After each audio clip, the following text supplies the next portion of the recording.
Dude, I just lost $3,000 like it was $1. It fucking happens. What are you gonna do? Welcome to crypto, people. Yeah, So how you doing, man? I'm doing good. Well, that's the thing, right? If you don't deserve me when you lose 3,000, whatever, you can't handle me, then you don't deserve to lose another 3,000. $20. Yeah, really. It's wild. Like, there's some shit that I'm like that I got where I'm making like, I don't know, 50 cents a day or $1 a day. There's other shit that's obviously, you know, a little bit better, but like, yeah, my friend Ken was playing Splinterlands for such a long time, and like he was live streaming playing it, and he forgot all about it. Yeah. And like, I mean, it was a pretty like popular name with it. Anyway, the people in the community, like somebody looked one of his wallets up and they were like, "Oh shit, dude, did you like congratulations?" And he's like, "On what?" And they said, "You didn't see Splinterlands Moon." Dude made almost another 200 grand just from it just fucking sitting around. Seriously? Because this shit coin from a game from a few years ago turned into like, it got picked up on a couple different fucking exchanges, and then all of a sudden, you know. That's so crazy. I've heard a lot of stories like that. Yeah, I want to tell one of those stories. I can't wait. It's gonna happen, man. I got all kinds of weird stuff laying around. I got like 5 trillion dung tokens. Yeah. Some shit I was just like, you know, they're like, you know, sorry, like, we quit. I'm like, all right, well, I'll just hang on to these nothings. Yeah. So like, maybe one day another developer will pick this up. Oh, cool. Dude, there's so many little projects that I've been involved with that they seem like so gung-ho about it, and then the next thing I know, they're not responding to anything on Discord or Twitter or Telegram. They just disappeared. You're like, oh, okay. Like, all right, well, we tried. It was fun while it lasted.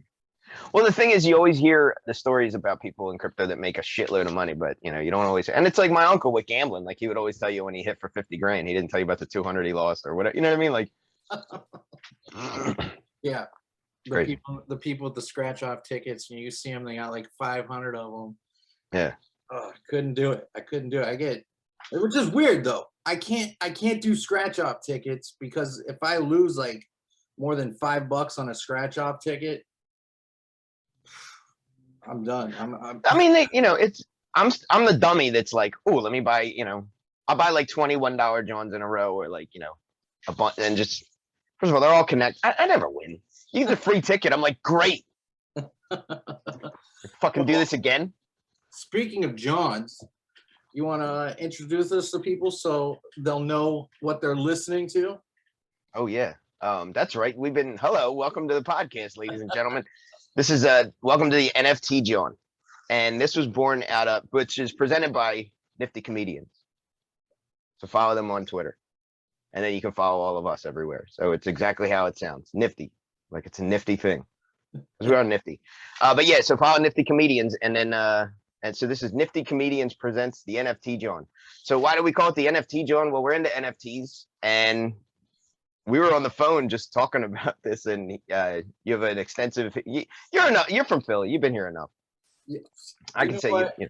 The funny thing is I have a lot of people, even people who I lived with in Philly. They're like, "Yeah, you're from Philly." I'm like, dude, I only lived there a few years. It doesn't matter. You're there. You're from there. Yeah, but in our first conversation, how you ended up telling me so much about Philly. I'm like, absolutely. So for those of you that don't know, there's a word in Philadelphia, and the word is Jawn. And it's in our unofficial dictionary. It's a real word. I mean, you can use this in court and it'll apply. It just means everything. It's a noun, really. I mean, it's a person, place, or thing. It can be anything. Sometimes it's used in a way where, like, you know, you go to a club, like, oh, that Jawn was banging. There was a lot of people there. It was fun. You had a good time. Look at that Jawn. Yeah, look at that Jawn over there, which could be a very attractive other person. You could stub your toe on the Jawn when you get out of bed. Like, a Jawn is just a Jawn. But I've always wanted the rest of the world to use this word. You know, I don't really know or care how the rest of my city feels about this, but it's a great word. You should know about it. And so welcome to the NFT Jawn. We are the NFT Jawn on Twitter, on Instagram, and we even have NFTJawn.eth, correct? Correct. So it's NFT Jawn, not the NFT Jawn, right? It's just NFTJawn.eth. Good. So Send us every NFT that you want chilled. Send us something if you're an artist. This is our first show, but we have a couple different things that we want to feature. But one of the things is we want to feature artists. So send us stuff. If you're a comedian, if you weave baskets and you take pictures of them and you turn them into NFTs, send them to us. If you have 100 extra ETH lying around, send it to us, because you can send it right to nftjawn.eth or anything really. Send us all the shit coins that you don't want. Yeah, any ERC20s, just shoot them this way. We'll make it work. We'll definitely make it work. So you know, the funny thing is, you were saying you want this word to pick up traction. It's picking up on the West Coast already, because I have friends over there who are not from Philly, and they use the word Jawn now, and they know how to use it. But it's kind of like when hella started coming around, where you can tell. Cool word. You can it works and it doesn't. It gets overplayed, and you can tell. It'll just. I think it's one of those words you kind of have to earn. You can use it, but you also have to know how to use it right. There's going to be people that are going to be using it wrong, and that's going to be great. It'll be great to hear it used wrong, I think. Sure. Yeah, it is. It's much. It made me think of the Thor hammer, because you have to be able to wield it. You have to be able to pick it up. You know, I don't mind telling you, it's my own dad. When we were younger, like my brother used the word. I have an older brother. Like it's just a word that's been around for a long time. But like, you know, my dad came outside. A bunch of my friends are there, and he's like, and he's just being himself. He's just a goofball, but he's like, "What you guys jawning out here?" I'm like, doesn't work like that. It's not, you know, it doesn't work like that. But you know, so yeah, it is an earned word, but use it. You know, there's a lot of different things. Big shout out, and this is a big shout out to the Comedy Jawn here too in Philadelphia, which is like a staple. It's not just an open mic. It's a weekly showcase. It's run by Keith from up the block, and it's one of the best rooms I've ever been a part of and been in. And even if I just, you know, walk in for the first time, it's people love it. It's a tough room. It's upstairs in a bar in the back room, but it's some of the best comedians are there. Like when people ask me who my favorite comics are, it's really tough because I'm out so much and I see so many local comics that are absolutely hilarious. Like, you know, people expect me to say a name like Bill Burr or Dave Chappelle. Like, of course they're funny, but like, you know, when I talk about somebody like Jack Mills or Shay Sasa or, you know, Del Gold, or like, who are all these people? I'm like, you got to find out who they are. Look them up. Frank Neblett. Like all these people are hilarious here. Like, so, but yeah, so that's the Comedy Jawn, and they, you know, that's a weekly thing we get to be a part of, where it's like our home for us. So big shout out to them. How long has that been around? A couple of years. Interestingly enough, it started in New York. Now it started with Keith from up the block, but it started in New York because there was they wanted to bring that like Philly feel. So it was Philly comics doing it up in New York, but I mean, obviously it just made sense to just bring it home, and it became like a staple. Yeah. I mean, it's in a gritty neighborhood and it's whatever, but it's great. Like, you know. It's like the best thing about New York is Philadelphia. I hear that often. I do. A lot of people from New York move down here. It's cheaper. It's better. It's more fun. It's a lot more laid back. But the people are, you got to be ready for Philly people, man. They threw batteries at Santa Claus. Like, we're not nice. We don't. Dude, I loved it. When I first moved there, it was right at the beginning of when Trump was running for president. Oh boy. So, and I moved into South Philly, and I got to see people. I remember one of the first encounters I saw was I was walking down the street right past the corner of Pat's and Geno's, and I was going to the Walgreens down there. And as I'm walking past, there was a guy with all these Trump flags and stuff, and another guy walks by and he's like, "Fuck you." And the guy with the Trump flags like, "No, fuck you, come over here." And so they're like yelling back and forth at each other. And they're like walking up. I turn around, I'm like, "Oh man, I'm gonna see a fight." Within like 2 seconds, these guys are laughing, hanging out, smoking cigarettes. And I was like, whoa, it's a good city. It is. It's a very interesting city. You know, we come around and we stand up for ourselves and stand together on certain things, but it's just a wild city. South Philly's its own world. North Philly's its own world. Yeah, I tell people one of the best vacation spots in the country is this quaint area called Kensington. It's beautiful. Beautiful. Yeah, Kensington and Allegheny, it's like one of the nicest places you can go. It's so there's so many people there. And yeah, it's a all great place to different see. cultures. There's yoga practice out on the street all day. They're doing yoga all day. They are doing yoga. I always say you see dudes falling over like this. I'm like, oh, he's just doing yoga. Oh wow. Just yeah, I've heard so many of it, but yeah, I think that's a first. That's great. For if you don't know what we're talking about, we're speaking very sarcastically about a very tragic issue in the world, where Kensington and Allegheny is like, and what he's talking about is Kensington is, I mean, it's one of the worst places when it comes to heroin addicts and just, addiction and all this stuff. And I mean, I hate to just categorize and say like junkie, because it's a tough issue. I mean, I've had very close people to me move down there, and you can't get them out. You do everything in your world to get them out. That being said, all my emotional shit out of the way, these people, like, it's incredible to see them stand up, go down, down, down, down, down, but never fall ever. It's an incredible thing to witness ever. They never fall. It's a very advanced yoga pose. Oh wow. Oh man, yeah, I practiced that one for a while, but look, I've moved on to different types of yoga. That's great. Yoga studios. Thank God I made it out of there. Yeah. But, well, what's great is the studio's right out on the street, so it's even better. So moving on. Moving on to better things. We have cheesesteaks, by the way, here too. They're pretty good. Oh. So what else? So let's give everybody a little bit of a background of who we are, and then we can talk about how we came together. So you want to start it? You want me to go first? Yeah. Who are you? My name is Mike Salvi. That's who. I'm a stand-up comic. I'm from Philly. I've been in the crypto space for a very long time, and the question I always get is like, well, why are you even still out? Like, aren't you like a loaded? Like, why are you still in America? How come you don't own like 19 islands? I sold them all, and I bought more Bitcoin with it. Now, I was into Bitcoin a long time ago because I just didn't like holding dollars. So I was one of these like gold and silver bugs, and put my money elsewhere. I mean, the more you look at it, the dollar really is designed not to hold. So I was doing that. I was kind of betting against the dollar for a long time, and we were trading. We had our own like barter network in Philly. People were offering services and stuff like that, and you could pay them directly in silver. And then along came Bitcoin, which just made it a lot easier. So we just tried it as an experiment. My first 2 Bitcoin I bought, I spent them 30 seconds later and bought a t-shirt. And what's it, like $100,000 t-shirt right now? And it's just like, it was 20 bucks at the time. I mentioned that the other day. These things happen, and it's just like, do I regret it? Well, no, I don't know how I would have been had I been, a loaded, like, dude, I've been in crypto since 2012. I mean, had I played my cards right, I could have been a multi-billionaire, right? But what type of multi-billionaire would I have been? I have no idea. I'm not saying I would have bought 50 different yachts or whatever, but I say all that because we had no idea that this is what it was going to turn into. And I really didn't look under the hood for the first few years anyway. I was just like, this stuff's neat. We're trading back and forth with it. You can order whatever you like online with it.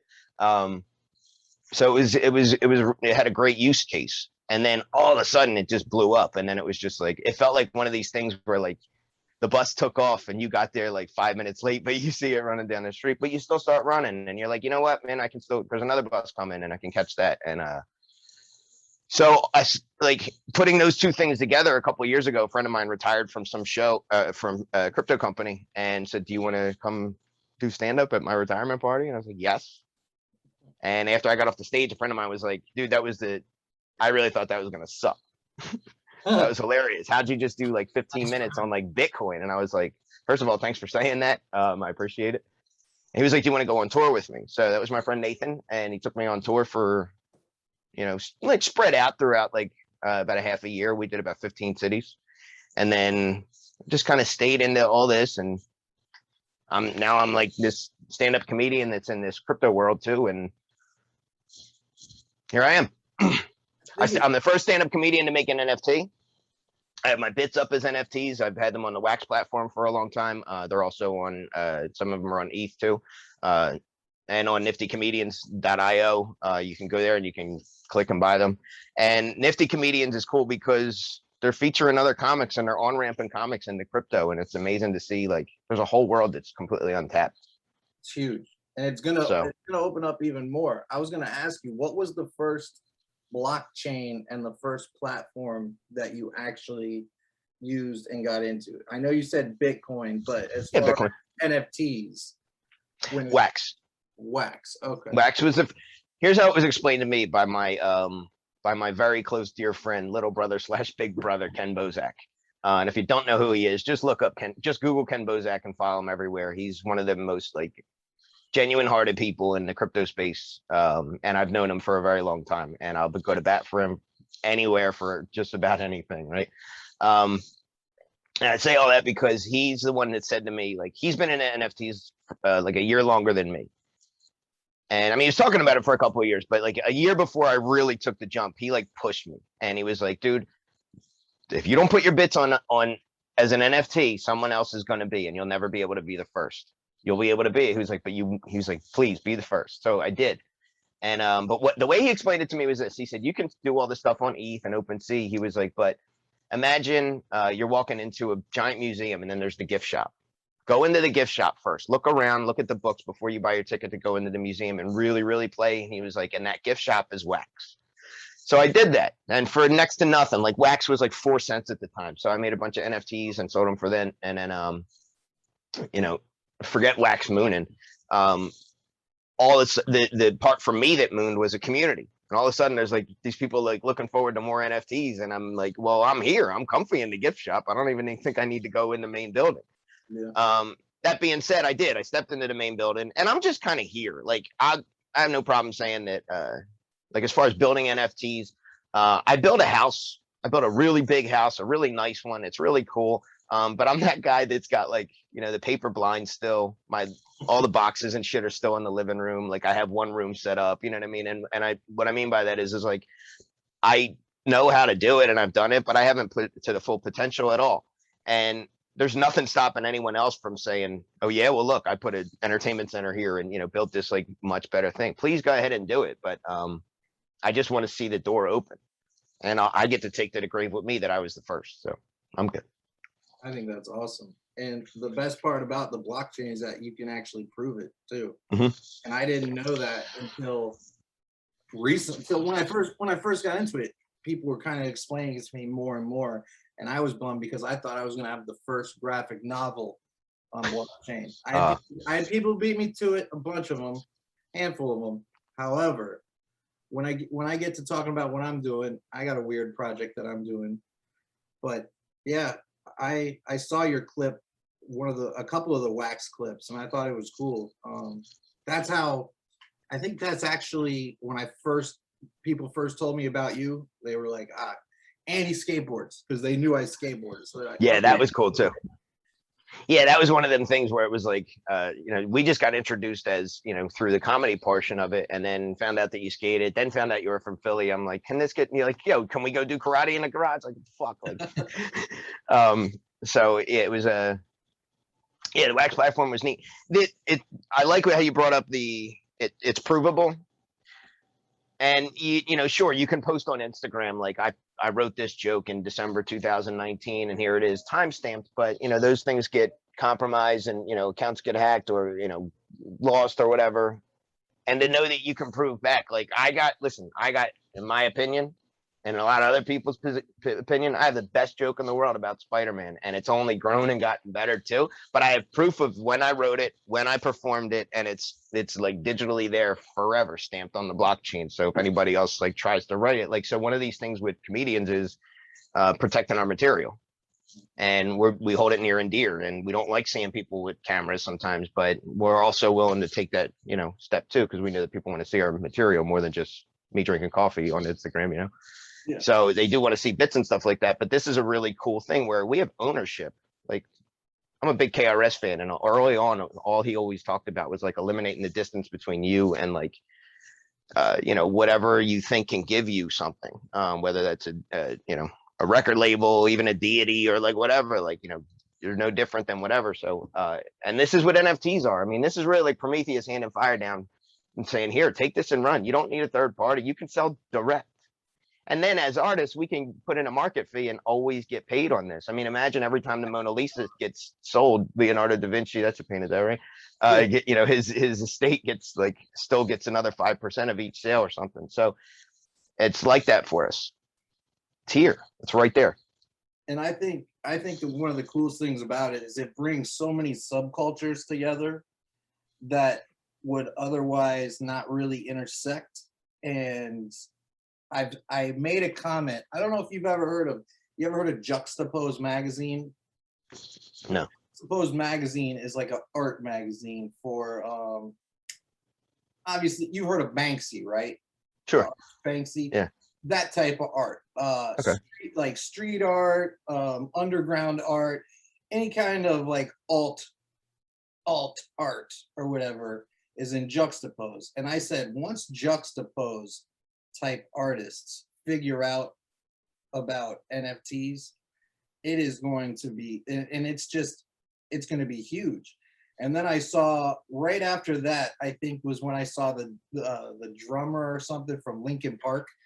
Yeah. Made an NFT, and then he went on Twitter and was like, "Hey, I made more money from this NFT in 15 minutes than I've ever made from a record label." Because people got to think, yeah, they're thinking, "Oh, this is a big famous artist." These artists have to pay producers, directors, the cameraman, the boom guy, like they're the caterers, whatever. They got a whole list of people they got to pay, lawyers, da, da, da, da, da, da, da. In crypto, you are that. You're your own bank, you're your own lawyer, you're your own everything. And a lot of people I know get scared off by that. And like, especially my family, like when I was trying to explain just crypto in general, they're like, "Oh, we'll just give you our money and you tell us how to do it. Like, you show us what to do and we'll invest it or whatever." And that's probably a good segue for me to say none of anything I say on this show is financial advice. Nothing we say is financial advice. We are just dudes. I'll give financial advice. But yeah, man, by the way, I'm Aaron Gombar, aka NormanComics. And yeah, I'm a cartoonist from Boulder, Colorado originally. Moved to San Francisco, moved to Orlando, ended up in Philly, back in Florida. But I'm glad that I went the whole route I did, because I ended up meeting a lot of people and all these subcultures that I was always involved with, whether it's skateboarding, whether it was graffiti, whether it was my art, and my main thing is cartoons. I'm a cartoonist. Great.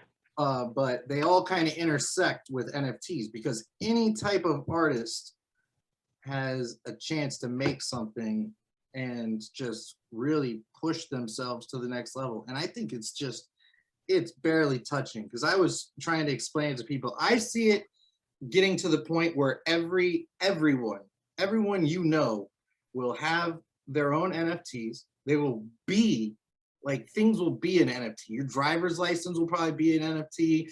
Your bills will be NFTs. Everything will be NFTs, because they got ways to roll it up and hide it. So even though it's on the blockchain, it's not visible to everyone, like certain important data. And that's where I find out about DeFi and all the cool companies and things that are being done in this space. And I was telling Mike before the show, I was like, yeah, dude, don't get on Pancake Swap before you do a podcast or anything. You'll be furious. I lost a couple grand today, and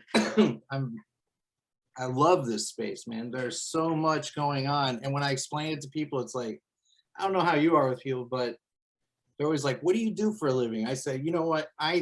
Me personally, I draw JPEGs. I draw JPEGs and GIFs.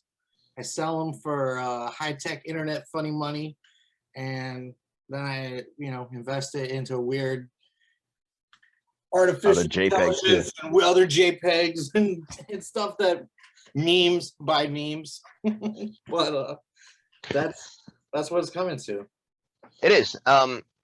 There's this thing with, like, think about it, how many Facebook accounts there are. I don't know. Is it in the billions? Probably. Hey, check if not high hundreds of millions or whatever. Or you're asking our producer? Yeah. Make sure you get on that, fella. Yeah. Hey, pull that up. There's no producer. So, where the hell was I saying? Yeah. So, I mean, but at first it was like, what the hell's Facebook? What's all this? And then it comes to a point where it's like, of course you would want to show proof of ownership that nobody can forge, and it's right there. I mean, think of all the public information that's out there now, like everything that's public record, the deed to your house, all that stuff, and how simple it is to just have direct ownership and move it. I'd imagine some, governments will want to fight it only because they just haven't figured out ways to tax it, but they are in a lot of ways now. So, I mean, it's just, they're kind of realizing like, all right, well, these people are going to do this. We might as well figure out a way to get a piece of it, and they will. Yeah. Or they'll haul you off. But more importantly, yeah, it has to be. There's no. Why wouldn't it be the future? And it's not as. Here's the thing: is as far as like the on-ramping part and like learning how to do it all, there's some steps to take, and it's not simple. But once you figure it out, it's really not that hard anymore. In the same way that think about your grandpa trying to sign up for an Instagram account, and he might get a little confused and where do I log in? Like, no, make sure you write your password down. Don't have it here. So, there's a lot at stake in the beginning when you want to make sure you set it up the right way. But the best advice I've heard in crypto, and this is the advice I'll give until they haul me away, not to say financial advice anymore, but is jump in the car and break it, crash it, figure it out. It's your car now. When you have something like, make a mistake on the blockchain, make a couple whoopses, because, when you pull your car out of the lot and you ding it up a little bit, you'll learn not to drive that way anymore. And this is what that whole responsibility thing comes along with, all the power that you get. So, do you ever have people asking you, like, how do I get into crypto? How do I get into NFTs? What do I do? Constantly. And when they ask you, what do you usually say to them? Just start, find something like, that I'll tell people that, look up these certain things that you're hearing about and follow them directly. If you don't have a Twitter account, sign up for one. Like, there's steps to take. This is not just, oh, here's $100 and in 6 weeks, I'm going to have $4 million. Like, to think that that's going to happen is, you deserve to lose every $100. You deserve to lose every dollar that you're throwing at it. Yeah. But to be serious about what you're looking at, like, just pick 3 out of the whatever. They're Bitcoin, Litecoin, anything else, right? Like, I don't know, Digibyte. I don't know. I'm just picking these out of whatever. I don't, Yeah. I'm just saying, like, look them up and then follow them on Twitter. Sign up for a Twitter account, sign up for a Telegram account, and then you can, or a Discord account if you have to, because you can follow them directly. You can contact make sure you contact the admins too. And there's like a lot of like security and all this stuff, but like, if you have any questions, like look them up, read and follow and see if there's a utility to it. And then slowly average in. Little bit here and there. Do you watch any of the crypto guys on YouTube? Not really. Some of the people that I like, what's that guy's name? CoffeeZilla. I love that kid. I've never heard of that guy. He's a skeptic that calls out a lot of people doing like scam artists and fraud and stuff like that, and like the Ty Lopez's of the world and shit like that. But even like on a smaller level, like these kids that are like, send me $500 and we'll send you whatever. Like, he calls them all out. But he's also he's knowledgeable enough into crypto to do whatever. So he's done enough, like he did a video on Dogecoin, right? And it's not like he bashes Dogecoin, but it's just like hold on, like look before you jump into all this shit. So a guy like that I like a lot. Ken Bozak is always going to be my favorite YouTube crypto YouTube star. You just told me that. Oh wait, yeah, I knew he does YouTube. I think I watched. Ken streams every day. Yeah, I've seen his stuff. I always thought he was just like crypto celebrity until I found out. We know mutual friends, and I know people that know him. Well, here's the thing: is he is. Yeah. He is that, but he had that was not in his plan. And he's just I'm not speaking for him, but I mean he's comfortable with it, and he's become like he's grown into the role and realizes what he is. But he's not one of these, like, he doesn't show up with his sunglasses on to be like, hey, what's going on? You two want to take a picture? He's with him and I, like, we sit on the curb, and we've sat on the curb and just hung out in every city in the world. Like, he's just he's not one of those. Yep, born and raised. Guess where he's from? What? Kensington. Nah, that makes sense. That makes perfect sense. Perfect sense now. Yeah, I gotta message that guy because I've you do. talked a little bit about wax. He's tried to get me into wax, and I told you, man, wax. I gotta learn wax, and I'm gonna learn wax. I'm setting right now. This is homework for myself. I will learn how to really rock wax this weekend. Look up Wax School on YouTube, and also any observation. It's this guy. He's from Europe. He's got one of these like cool accents or whatever. But no, he like knows and teaches wax. Kind of inside and out. And check both of those channels out for sure. And then obviously just the classic do your own research stuff. Yeah, I'm actually about to drop a set of NFTs on wax. Check you out. Yeah, that I've been working on with this dude Bojax, and he's got a thing called the Guild of Privateers. He's real into private coins like the Moneros and everything like that. Priv FinTech, private financial technologies is what he's into, and he's the guy who hit me to Flitz, and that Flitz masternode thing, which I love, dude. Right, that thing you should. That thing pays me every day, every single day. It pays me, and I could cash it out into Bitcoin every day. But I just take it and I stack it and try to get another master node, because then they just keep pumping out more. And that's the thing. There's so many, and I'm sure anyone who's into NFTs or crypto knows, but people who are new and getting into it, there are so many ways. It's like the gold rush, but digital and 10 times crazier, because you got bandits out here, you got gold pockets everywhere, it's the Wild West, and sure. I love it. It is. It's really cool. Interestingly enough, who made the most in the gold rush is the people selling the shovels and the pickaxes on the wagons. See all those guys in the wagon. So maybe there's some type of opportunity there, but it really is like when you take this dive into it, it's tough to go back from, because you get these people that are hitting you up and they're like, yo, I love your NFT, especially when you meet them. Like I've met other people that had NFTs, and like to be able to pull my wallet out and be like, no, I got it. Like, I'm not lying. Like, no, I have your NFTs. And they're like, holy shit. There's Miss Teen Crypto. She's she's got a bunch on wax. And she's got like her own little, I don't mean to say own a little. I mean, she's got her channel. She goes out, she just meets people on the street in New York. But yeah, so the first time I met her, I showed her NFTs. I was like, I got them. She's like, oh my God, you have these? So like, you develop these relationships with people over time that expect stuff from you, and you want to keep giving them stuff. And I think that's what, the community in this is awesome. And I'm just going to shout out a random dude. This guy, oh God, what was his name? I'd have to even remember it. DeFi Ted Bakes. If you go on Twitter, his name was DeFi Ted Bakes. He was on Telegram and all that. But one day he told me, he's like, hey, I saw your BitBoy NFT. Have you ever heard of the YouTuber BitBoy? Mm-hmm. Well, I made an NFT of him that I drew literally in less than 15 seconds. And because I saw that he was doing NFTs, and I thought it was his NFTs I'm not a big fan of. And so I saw him and I'm like, oh God.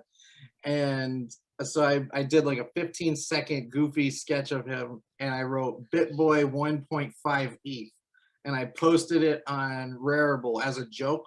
Boom, it sold for 1.5 ETH immediately. But this was back when ETH was like $800, but still, I was like, whoa. And I was like, okay, I want to do this for the rest of my life, or as long as I can. And so I just really jumped into it head first right after that happened. Of course, I got blocked on Twitter by BitBoy, Chico Crypto, a bunch of these guys. Even though Chico Crypto, little thing, a friend of mine, of my brother and mine, was his cameraman, and told me, he's like, oh yeah, he's really sensitive. He doesn't take jokes well. And so I even messaged him, was like, joke, man. I don't know if you saw the Chico Crypto one I did, where it says I have to look these up. It says Chico Crypto Pump and Dump Champion 2020. That's good, man. These people, these assholes need to be called out. Like, there's no, you can try to be nice and be like, oh, there's room for everybody. There is, but you know what? There really is. Like, these, He's a their good guy. weeds are gonna grow. I don't know these guys personally. I really don't. But and I don't really pay much attention to any of them. But because look, you get what you pay for, right? If you're getting free advice off YouTube, it's probably worth what you're paying. It really is. Why would these people, from what I've heard, and the only reason I'm not naming names because I don't fucking know. I'm not being like one of these protective guys. If I knew, I'd, would say, but they get like a crazy amount of money just to do these videos for these companies first. And one Bitcoin to be a featured sponsor, or to be not a sponsor, to be one of the tokens, one of the coins.